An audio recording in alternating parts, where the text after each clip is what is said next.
Revelation 1433. From the 23rd of May 1940. The essence in the solid form. Material.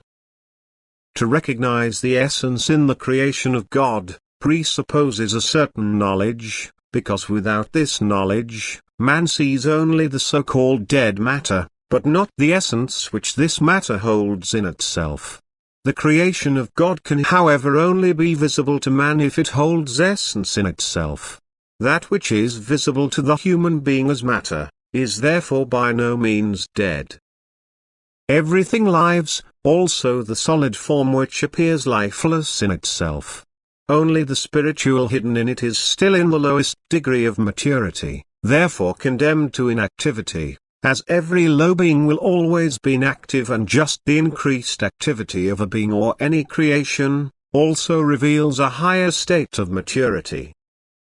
The development of the plant and animal worlds progresses however considerably faster than those in the solid form, because it always entails violent means to redeem the spiritual from the solid form, which happen either by their will of God, that is naturally, or by human hand.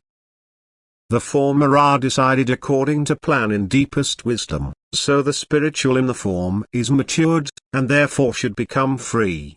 This happens through natural catastrophes, which completely reshape creations of unspeakably long life within a short time, so that by the shattering of the formerly solid form, the bound in it becomes free.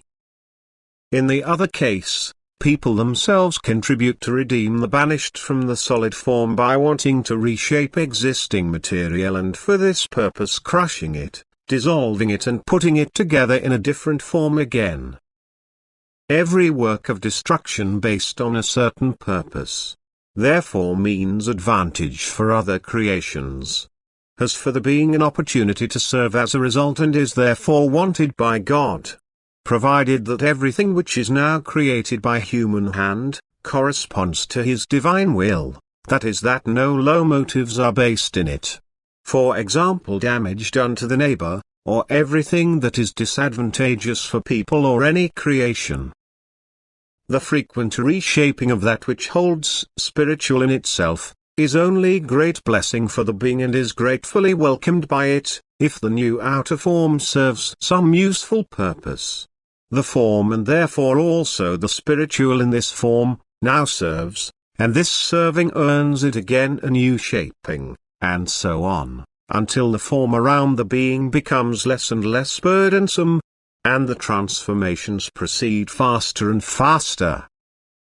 This development of all essence is not often recognizable to the human being, and is therefore much too little considered. But if the human being imagines the many objects which purpose is to serve him, if he now considers that all these objects carry spiritual life in themselves, if he finally imagines that he himself has already lived through this captivity and likewise had to endure endless times of agony and being under bondage, then he will consider every work of creation only in this thought.